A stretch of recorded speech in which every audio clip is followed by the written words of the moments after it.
Welcome to my channel, Charlie Aylmer. Judith Bello was a 28-year-old woman who lived with her husband and her 3-year-old son on Saratoga Drive in Stanwood, Washington on December 13, 1993. Judith dropped her son off at daycare and then drove to her job at National Food Corporation in Savannah at around 9 a.m. She vanished from her job. She did not return back to her home, and she did not pick her son up from daycare. A massive search was carried out. Her car was later found, abandoned at the Stanwood post office, but there was no sign of Judith. Judith was close with her family, and they said it seemed very unlikely that she would leave her 3-year-old son behind. Eventually, her profile was featured on 8 of Hearts in the country's deck of cold case playing cards. The police distributed the playing cards to inmates in local jails, some state prisons, hoping to find any leads in the case. 3 months after she went missing, Judith's husband and their son moved away and lost contact with the family. Then on November 23, 2011, almost 2 decades later, a woman claiming to be Judith Bello called the police to inform them that she was alive and well. She said that she called the police after she saw her profile on the website. Through multiple interviews with the woman and the family, police confirmed that the woman indeed was Judith Bello.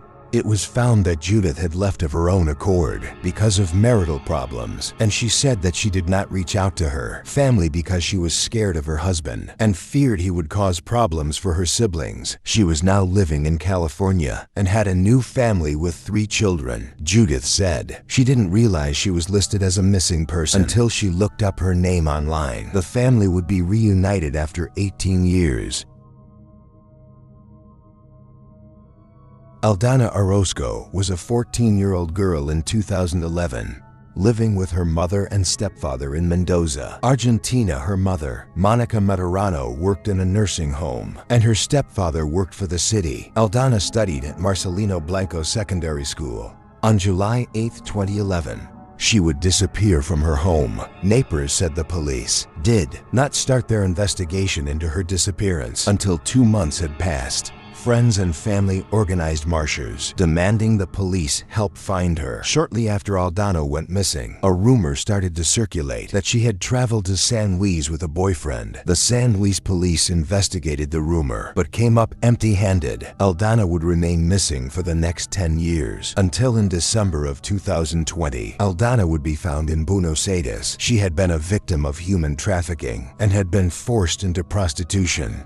She is now 24 years old and has 2 children. On December 30th, 2020, police raided her parents' home, located in the commune of La Paz. Aldana's mother and stepfather were arrested on suspicion of selling their daughter to a prostitution ring. Her mother, Monica Maturano, was sent to a woman's prison in Boyan, while her stepfather, Alberto Orozco, was taken to the Bologna-Surmura prison.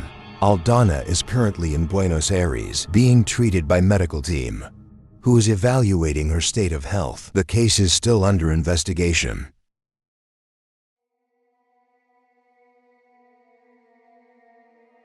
Edgar Latulip was a 21-year-old from Kitchener, Ontario, Canada. Edgar was mentally disabled and had the mental capacity of a 12-year-old. He was also depressed, and in 1986, he tried to commit suicide. He was admitted to a hospital and had been staying at a group home in Kitchener. On September 2, 1986, he boarded a bus from Kitchener to Niagara Falls. Niagara Falls was about 90 minutes away from Kitchener. He did not arrive back home and was reported missing. He wasn't carrying any luggage with him, and police assumed that he traveled to Niagara Falls to kill himself. Edgar's mother and police searched for him for years, distributing flyers and age progression photos. He would remain missing for 3 decades.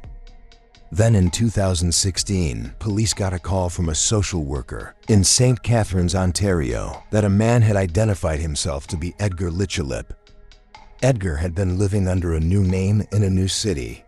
It was found that Edgar had hit his head in 1986, causing him to lose his memory. A few months before being discovered, he started to have flashbacks of his old life and remember that his name was Edgar Latulip. He then went to a social worker to tell her that he had remembered his old name and remembered his old life. The social worker Googled the name and found out that a man named Edgar Latulip had gone missing 30 years earlier. A DNA test confirmed that he indeed was the missing Edgar Latulip. He was reunited with his family after over 30 years.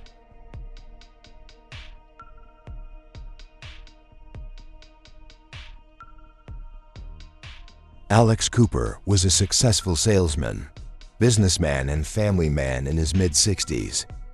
He had a loving wife, 5 children, and several grandchildren. On April 4, 1987, Alex's daughter and her husband were driving across a bridge when they noticed Alex's car parked at the side of the road. They decided to stop and check up on him. After not finding him in the car, they made their way back to the riverbank, as they thought he might be fishing near the river. However, after reaching the riverbank, they couldn't find him anywhere. His daughter became worried, as Alex had a heart condition. She immediately called her mother, Margaret, who told her that she hadn't seen Alex in over 24 hours. The family then reported him missing. Police searched his vehicle, but did not find anything out of the ordinary. His clothes and fishing equipment were inside of the car. An extensive search for him was carried out. The police learned that Alex had eaten at a restaurant less than a mile from where his car was found. Margaret said that Alex used to carry rolls of cash and always paid in cash. She feared that someone could have seen the large amount of money he had with him and robbed and killed him, while her daughter feared that he had had a heart attack, fell and drowned in the river. Soon witnesses came forward and reported to have seen a man resembling Alex hitchhiking in the area near where his car was found. Police suspected he may have left of his own volition. However, his family did not believe this, as he had left his credit card and his heart medication at home.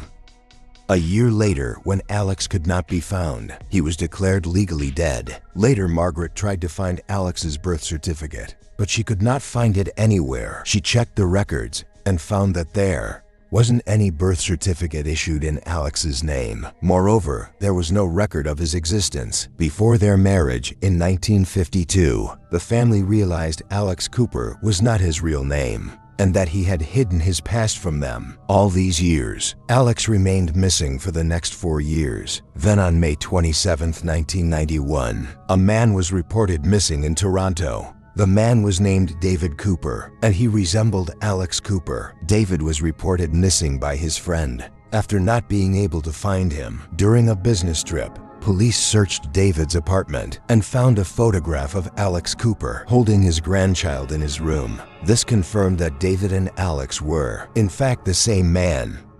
David/Alex would return 2 days later and found evidence of police being in his home. He asked his landlady, who told him that police had come looking for him after he was reported missing. Alex would leave again and would remain missing for almost another year. He was featured on Unsolved Mysteries TV show, and if you were living in Hamilton, Canada recognized Alex and contacted the police. In January of 1992, Alex was located, and he finally told the truth about his past life. He said that as a young adult, he was falsely accused of robbery, as he did not want to go to jail for a crime that he didn't commit. He changed his name to Alex Cooper and went on the run. He married Margaret 4 years later and lived as Alex Cooper for 30 years until his 65th birthday, when he was asked to produce a birth certificate to receive pension, as he did not have one, and he couldn't bear to tell his family the truth about his past. He decided to vanish.